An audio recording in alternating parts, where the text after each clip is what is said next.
По 23 состаноци, работната група ги скрои измените на Законот за судски совет, во кои се имплементирани препораките на оценската мисија на Европската Унија.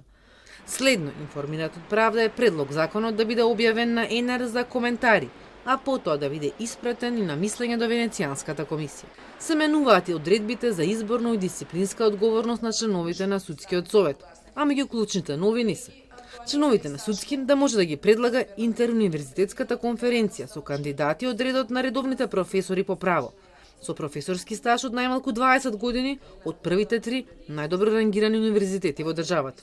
Но и адвокатската комора да предлага адвокати со адвокатски стаж од најмалку 20 години.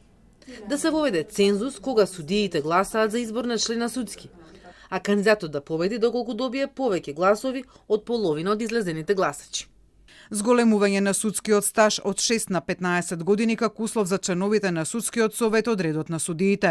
Зголемување на работното искуство од 15 на 20 години како услов за членовите на судскиот совет избрани од собранието. Регулирање на начинот на избор на членови на советот од собранието, следејќи го компаративното искуство за избор на членовите во ДКСК.